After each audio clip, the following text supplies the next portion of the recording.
Action. Donc bonjour, je m'appelle Romain Gutierrez, j'ai 32 ans, joueur de hockey à Gap et je fais du hockey depuis l'âge de 4 ans, 5 ans. On n'est pas dans le vestiaire là, mais je vais te poser la question quand même parce que c'est un lieu important dans le sport en général. Que représente le vestiaire pour toi? Est-ce que c'est juste une pièce, un lieu clé, ou c'est autre chose de plus important encore pour l'équipe? C'est notre lieu de vie, c'est notre deuxième maison, clairement. C'est là où on passe la majeure partie de notre temps. Donc c'est très important pour moi, peut-être même plus important que la glace. Parce que c'est là où on vit, où le groupe vit. Il se passe beaucoup de choses. Ça sent très mauvais. Mais non, c'est une part de ma vie quand même, le vestiaire. Super. Quelle est votre routine de match mentale et physique? Alors, toute la journée, on fait Avant, toute la journée, ça peut durer. allez, une non, semaine allez, avant. on va prendre juste avant le match. Allez. Moi, le matin, il y a un petit entraînement, morning skate, ce qu'on appelle, pour voilà, faire un peu bouger les jambes. Je rentre, je mange assez tôt et je fais une petite sieste. Donc, je peux faire une sieste de 1h30, 2 heures, comme je peux pas en faire du tout. Une sieste d'un quart d'heure, ça, c'est mon corps qui décide. Et après, quand je me réveille, j'aime bien écouter de la musique, boire mon petit café tranquille, remanger un peu parce qu'on a rendez-vous assez tôt à la patinoire. Et j'arrive souvent 20-25 minutes avant l'heure du rendez-vous pour la vidéo. Et derrière ça, voilà, je m'occupe dans le vestiaire, je reprends un café pour m'exciter un peu. Et après, voilà, on discute, on fait nos crosses, on met en place notre matériel aussi. Ce qui est important, on regarde si voilà, tout est bon, tout est nickel. Faut que tout soit un peu carré, parce qu'on est un peu aussi des psychopathes là-dessus, nous, les sportifs. Donc voilà, que mon équipement soit bien mis, j'en passe et des bières. Après, on a plein de tocs aussi. Donc voilà. C'est quoi les bases? Toc, j'ai horreur qu'on touche mes lames. Donc mes lames de patin, je ne supporte pas ça parce que je sais pas, j'ai peur que j'ai un pet sur la lame, je puisse plus tourner, que je tombe sur la glace. Il y a beaucoup de choses, mais celui-là c'est mon plus gros. Après, il y a des joueurs qui ne supportent pas qu'on touche la crosse ou des choses comme ça. Chacun est libre à sa façon de réfléchir à ça. Que ressentez-vous dans les instants qui précèdent l'entrée de la glace? Très excité, c'est quelque chose unique pour moi. Je pense que vivre de sa passion, faire du sport, donc c'est un métier éphémère, ce qu'on appelle, ça dure un moment. Ouais. Donc malheureusement pas toute notre vie, mais en fait il y a une montée d'adrénaline que je ne sais pas si on retrouvera dans le milieu du travail lambda, entre guillemets. Mais de jouer devant 3 000 à 4 000 personnes, quand vous rentrez, voilà, ça prend au cœur, ça prend les tripes, et c'est excitant, quoi. Quels sont vos plus beaux souvenirs et les plus marquants dans les vestiaires notamment? Ouais, il doit y en avoir un millier comme ça, mais là je suis un peu pris au dépourvu. Un fait marquant. Euh, Bonne question, il faut que ça tourne vite là-dedans. Des victoires, voilà, on a fait des belles victoires, et on a fêté ça dans le vestiaire ensemble. Au moment du Covid, c'était pas mal, parce que voilà, tout était fermé, mais donc on restait dans notre seconde maison, le vestiaire. Donc bon, on restait des heures et des heures, et ça a soudé pas mal l'équipe, quoi. Question compliquée. Avec quel joueur vous avez le plus d'affinité? Alors, dans l'équipe actuelle, Dans l'équipe actuelle. Bon, il y en a plein, Euh, je suis proche de Didou, Morin Bouvet, Koulou, Tarab, beaucoup les Français. Voilà, c'est hâte parce que c'est ma langue maternelle, c'est notre pays, mais c'est comme ça. Après, poser la question d'un étranger sera plus proche d'un étranger, ce qui paraît logique. Mais non, je suis De toute façon, je suis bon copain avec tout le monde. Comment gérez-vous les tensions et les défaites au sein de l'équipe?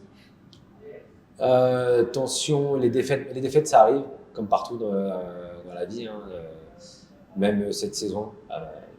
Voilà, c'est comme ça. Il y a des saisons, c'est un cycle en fait. Voilà, pendant un certain temps, ça va pas aller, puis ça va revenir. Mais les tensions, il y aura toujours des tensions. On est 25 bonhommes, on peut pas aimer tout le monde, mais faut un minimum de respect. Après, les tensions viennent souvent de l'extérieur, pas de, pas de l'intérieur même, c'est plus de l'extérieur. Les gens qui sont soit au-dessus de nous, ou soit voilà, sur les réseaux, des trucs comme ça, ça apporte de la tension de temps en temps. Mais... Vous avez une raison particulière de vouloir les arranger, comment vous les gérez ces tensions, ces conflits? Soit on en parle, soit on n'en parle pas. On va dire que ça dépend du truc, c'est cas par cas. Il y a des tensions. Un joueur va être en tension avec, je sais pas, avec son entraîneur ou son manager, son président, peu importe. Voilà, il va régler ça lui-même. Il va essayer pas que ça impacte l'équipe. Les tensions entre joueurs, il y en aura toujours. Voilà, il faut se dire les trucs. Sur la glace, c'est souvent sur la glace qu'il y a des tensions.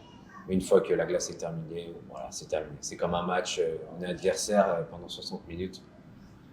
On s'est mis un peu sur la gueule, comme on dit, mais c'est terminé après. On peut aller boire une bière ensemble et voilà. Très bien. Je vais vous poser des questions rapides sur vos coéquipiers, donc par exemple qui est toujours en retard, etc. Vous donnez juste un nom, puis voilà. Ok. Ok. Alors qui est qui dans l'équipe? Qui est toujours en retard?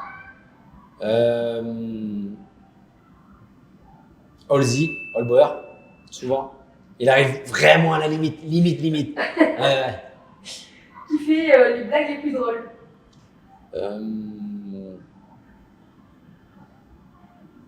Antoine Gilbert. Qui est le plus motivé pendant les entraînements? Loïc Coulot. Qui est le plus sérieux dans l'équipe? Anti, notre gardien. Qui a la meilleure playlist dans les vestiaires? Dallé qui? Qui a le pire goût vestimentaire? Nassivet. Qui est le plus compétitif, même hors du hockey? Je vais me mettre moi, tiens. Qui est le plus gourmand après un match? On a tous un peu faim après le match. Je vais mettre tout le groupe. Qui est le premier à consoler après une défaite? On va dire l'entraîneur. Qui est le plus doué pour remonter le moral dans l'équipe? Soi-même et tout le monde. C'est jouer tout le monde. Qui passe le plus de temps sur les réseaux sociaux? Loco. Qui a les rituels d'avant-match les plus étranges? Balint, Horvat. Quand il jouait, quoi, parce que là, ça fait un moment qu'il n'a pas joué. Il faisait quoi? Vous voyez Cristiano Ronaldo? Oui. C'est le même au rabais, quoi. Voilà. Qui est le plus désordonné dans le vestiaire? Je vais dire désordonné. Allez, on est plusieurs. Je peux me mettre moi parce que c'est un peu le bordel à ma place. Il y en a? Et mon voisin, c'est Loïc Coulot, donc pareil. Nous deux, c'est l'anarchie. Qui est le plus drôle sous pression? Comment ça, sous pression? Par exemple, dans un match. Le plus drôle, je vais dire un peu tout le monde, mais je vais dire Cherbini. J'aime bien quand il est sous pression, des fois il est tout rouge et tout. Donc voilà, ça fait sourire. Qui est le plus de fans dans les gardiens?